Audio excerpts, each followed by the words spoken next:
Okay students, अब हमने पढ़ा कि ड्रिफ्ट वेलोसिटी क्या होती है। तो ड्रिफ्ट वेलोसिटी की कैलकुलेशन के लिए हमें फॉर्मूला जनरलाइज करना है। तो उस फॉर्मूले के डेरिवेशन के लिए हम सेम ये डायग्राम लेते हैं कि जैसे कोई भी कंडक्टर है हमारा, इसकी हमने मान लिया लेंथ क्या है, एल लेंथ का है, और क्रॉस सेक्शनल एरिया इसका क्या है, ए। ठीक है, तो हमने इसमें अगर हमारे पास पॉजिटिव टू नेगेटिव टर्मिनल हमने अप्लाई किए हैं, दैट मीन्स कि हमने कोई पोटेंशियल डिफरेंस अप्लाई किया है, तो इसमें क्या होगा, कोई ना कोई इलेक्ट्रिक फील्ड होगा।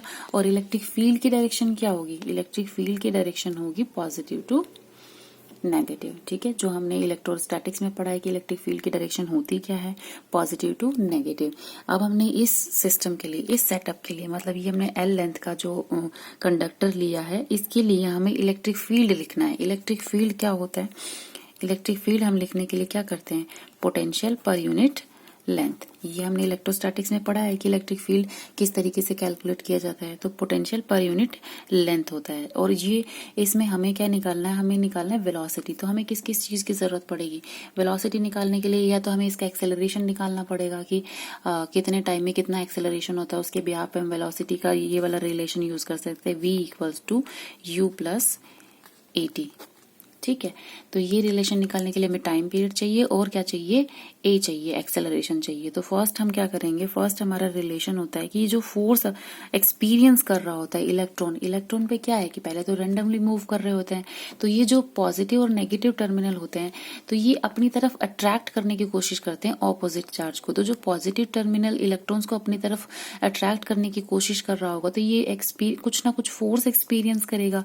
उस फोर्स को हम क्या लिख सकते हैं, QE लिख सकते हैं, QE, और विद इन ऑपोजिट डायरेक्शन। क्यों, क्योंकि ये जिस डायरेक्शन में मूव कर रहे होते हैं उससे कहीं ना कहीं ऑपोजिट डायरेक्शन में फोर्स अप्लाई करना पड़ता है ताकि इनको अपनी तरफ अट्रैक्ट कर सकें। ठीक है, तो हमारे पास यहाँ पे चार्ज क्या है, चार्ज हमारे पास इलेक्ट्रॉनिक चार्ज है, और ये हो गई हमारी इक्वेशन सेकेंड। ठीक है, अब हम इसमें से अगर हमारा एक्सेलरेशन निकाला जाए, फोर्स हमारे पास क्या होती है, ma के इक्वल होती है, which is equals to E। ठीक है, this implies that A equals to E divided by m। ठीक है, ये हमारे पास इक्वेशन हो गई थर्ड। अब हमारे पास एक्सेलरेशन आ गया किसी इस पॉइंट का, किसी इलेक्ट्रॉन का। ठीक है, एक्सेलरेशन लिख दिया हमने इलेक्ट्रॉन का। ठीक है, तो एक्सेलरेशन लिखने के बाद हमें क्या करना है कि अगर किसी टाइम पीरियड दे रखा हो, मतलब मान लिया मैंने मास ऑफ द इलेक्ट्रॉन, हमें पता होता है कि मास ऑफ द इलेक्ट्रॉन क्या होगा। ठीक है, और हमें इलेक्ट्रॉन का कोलिजन भी पता है कि यहाँ पे डिफरेंट डिफरेंट कोलिजन्स के अंडर भी होगा, क्योंकि स्टार्टिंग में ये बहुत सारे मतलब डायरेक्शन इनकी डिफरेंट होती है, तो ये किसी भी डायरेक्शन में मूव कर रहे होते हैं, तो किसी न किसी कोलिजन के अंडर भी जाएंगे। ठीक है, तो जो एक इलेक्ट्रॉन है, हमने कोई पर्टिकुलर एक इलेक्ट्रॉन मान लिया, वो कितने कोलिजन करेगा, उसका लास्ट कोलिजन का हमने टाइम मान लिया है कि टो हमारा लास्ट कोलिजन का टाइम है। ठीक है, एक इलेक्ट्रॉन टो 1 मतलब फर्स्ट इलेक्ट्रॉन के लिए कितने वो कोलिजन किया है, उसके लास्ट इलेक्ट्रॉन का जो एवरेज टाइम है वो हमने मान लिया है टो। तो अगर हम इसकी वेलोसिटी लिखना चाहेंगे इलेक्ट्रॉन की v1 मतलब फर्स्ट इलेक्ट्रॉन, तो इसके अकॉर्डिंग हम लिखना चाहेंगे तो u1 plus a to 1 t। हमारे पास t क्या है, हमारे पास टो लिया है हमने, टो 1। ठीक है, इस तरीके से हमारे पास ये हमने वेलोसिटी लिख दिया है। कि डिफरेंट पार्टिकल्स के लिए लिखना चाहेंगे, मतलब डिफरेंट इलेक्ट्रॉन्स के लिए लिखना चाहेंगे, तो हम क्या लिख सकते हैं, ऐसे करके हम vn तक लिख सकते हैं। ठीक है, ये हमारे रिलेशंस हो गए किसके लिए, वेलोसिटी के लिए। ठीक है, अब जो कंप्लीट वेलोसिटी, रिजल्टेंट वेलोसिटी निकालनी है, एवरेज, जिसको हम बोलेंगे एवरेज वेलोसिटी, एवरेज वेलोसिटी। ठीक है, इस एवरेज वेलोसिटी को निकालने के लिए हमें क्या करना पड़ेगा, सम करना पड़ेगा सबका, और यही जो फाइनल जो ड्रिफ्ट वेलोसिटी होगी, मतलब ड्रिफ्ट मैंने क्या बताया कि सारे इलेक्ट्रॉन जिस वेलोसिटी के साथ पॉजिटिव टर्मिनल की तरफ ड्रिफ्ट कर रहे होंगे उसी को हम बोलेंगे ड्रिफ्ट वेलोसिटी। तो जो हमारी कंप्लीट रिजल्टेंट एवरेज वेलोसिटी आएगी वो किसके इक्वल आएगी, वीडी के इक्वल। और इसको हम लिख कैसे सकते हैं, v1 plus v2 plus and so on divided by n। ठीक है, एवरेज वेलोसिटी निकालने के लिए क्या होता है, एवरेज, किसी भी चीज का एवरेज निकालना हो तो उनका सबका सम करना होता है divided by number of terms, मतलब जितनी टर्म्स का हमने सम किया है उससे हमें डिवाइड करना पड़ता है। ये हमारा एवरेज निकालने का वे होता है। ठीक है, तो हम ड्रिफ्ट वेलोसिटी के लिए भी सेम किया कि हमें इन वेलोसिटीज जो हमने v1 v2 vn तक ली है, इन वेलोसिटीज का एवरेज निकालना है। तो v1 plus v2 plus and so on vn, ठीक है, इसको डिवाइड करेंगे n नंबर ऑफ टर्म से, मतलब हमने n इलेक्ट्रॉन्स लिए हैं। ठीक है, तो अब इसके लिए हम इसकी वैल्यू सब्सटीट्यूट करेंगे जो हमारे पास आई है। स्टूडेंट्स, अब हमें करना है कि इसकी वैल्यू सब्सटीट्यूट करनी है। तो Vd की वैल्यू हमारे पास क्या आएगी, Vd equals to U1 plus A τ1, ठीक है, प्लस U2 प्लस A2 τ2। ऐसे ही हम लोग अगर लिखना चाहें तो UN तक लिख सकते हैं AN τN। ठीक, इसको डिवाइड करेंगे हम n नंबर ऑफ टर्म्स। ठीक है, अब हमारे पास वेलोसिटी जो हमें लिखनी, एवरेज लिखनी है, अगर हम इसमें से कॉमन लेना चाहें तो U1 plus U2 plus U3 UN तक ये हम कॉमन ले सकते हैं, प्लस ये हमारा एक्सेलरेशन है। एक्सेलरेशन हम लोगों का सेम है क्योंकि फोर्स हमारे ऊपर जो सेम अप्लाई की जा रही है, टॉ n तक। अगर हम इसमें से कॉमन लेना चाहें तो हमारे पास ये वेलोसिटीज बचेंगी।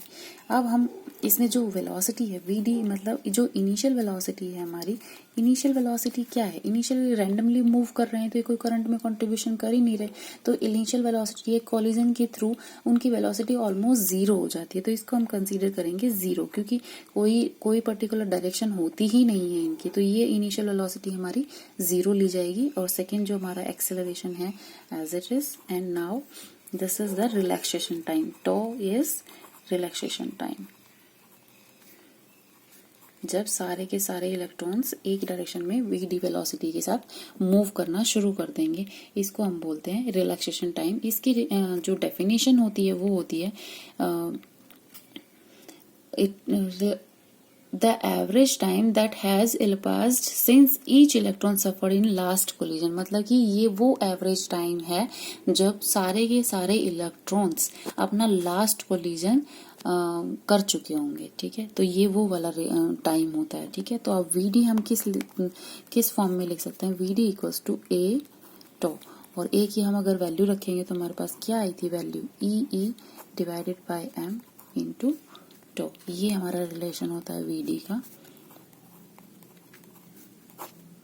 तो डिवाइडेड बाय m। ठीक है, ये हमारे पास क्या आ गई, वेलोसिटी, ड्रिफ्ट वेलोसिटी। ठीक है, अब हमारी ड्रिफ्ट वेलोसिटी आ गई है। इसके बाद हमें पढ़ना है कॉन्सेप्ट मोबिलिटी। मोबिलिटी क्या होती है,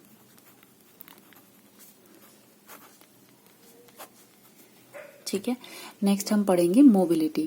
मोबिलिटी होती क्या है मैं आपको बता देती हूँ। Mobility may be defined as the magnitude of drift velocity of charge per unit applied electric field. मतलब ड्रिफ्ट वेलोसिटी, मोबिलिटी को हम डिनोट करते हैं म्यू से, drift velocity per unit charge per unit electric field, applied electric field. ठीक है, हमें applied electric field करना है। तो जो मोबिलिटी आएगी हमारी, ड्रिफ्ट वेलोसिटी क्या है हमारी, ई tau divided by m which is divided by 1 upon e। तो हमारे पास मोबिलिटी का फॉर्मूला क्या आएगा, e tau divided by m। और इसमें मैंने जैसा कि लिखा कि इसका मैग्नीट्यूड लिखना है, वेलोसिटी का क्या लिखना है हमने, मैग्नीट्यूड। तो Vd का अगर हम मैग्नीट्यूड लिखेंगे तो हमारे पास ये वैल्यू क्या आएगी, पॉजिटिव, और ये वाली वैल्यू हमारी क्या होगी, पॉजिटिव। और अगर हम इसको जनरल फॉर्म में लिखना चाहें तो हम क्या लिखेंगे, Q E divided by M। ठीक है, अब इसमें हम ये भी लिख सकते हैं, मैंने जनरल फॉर्म क्यों लिखा है, क्योंकि या तो फिर हम इलेक्ट्रॉन के लिए भी लिख सकते हैं या फिर होल के लिए भी लिख सकते हैं, या फिर कई बार क्या होता है कि किसी भी चार्ज का दिया जा सकता है कि उस चार्ज के लिए मोबिलिटी लिखो, तो जनरल फॉर्म ये लेते होती है। उसके लिए हम इलेक्ट्रॉन के लिए लिखेंगे तो इलेक्ट्रॉनिक चार्ज लिखेंगे, होल के लिए लिखेंगे तो भी इलेक्ट्रॉनिक चार्ज लिखेंगे, क्योंकि पॉजिटिव और नेगेटिव चार्ज पे चार्ज तो सेम ही होता है। ठीक है, तो अगर हम होल के इलेक्ट्रॉन के लिए लिखना चाहें तो हमारी मोबिलिटी क्या होगी, ई टॉ, सॉरी ये टॉ आएगा यहाँ पे, e tau divided by m e. And अगर होल के लिए लिखना चाहेंगे तो हमारी क्या आएगी, e tau divided by m h. ये हमारी क्या होती है, मोबिलिटी। ठीक है, ये हमारी मोबिलिटी होती है। इसकी अगर यूनिट निकालना चाहें तो यूनिट क्या होगी हमारी, इसकी यूनिट्स क्या होंगी? वीडी की यूनिट क्या होती है? वेलोसिटी की होगी हमारी मीटर पर सेकंड, और इलेक्ट्रिक फील्ड की क्या होती है? वोल्ट पर मीटर। तो इस तरीके से हमारे पास जो इसकी मोबिलिटी की यूनिट आएगी वो क्या आएगी? Metre square second inverse volt inverse. ठीक है, ये हमारी मोबिलिटी की यूनिट आएगी। ठीक है, और दूसरा क्या फॉर्म होता है कि अगर हम वी डी होती है, वी डी डिवाइडेड बाय हमारा होता है इलेक्ट्रिक फील्ड।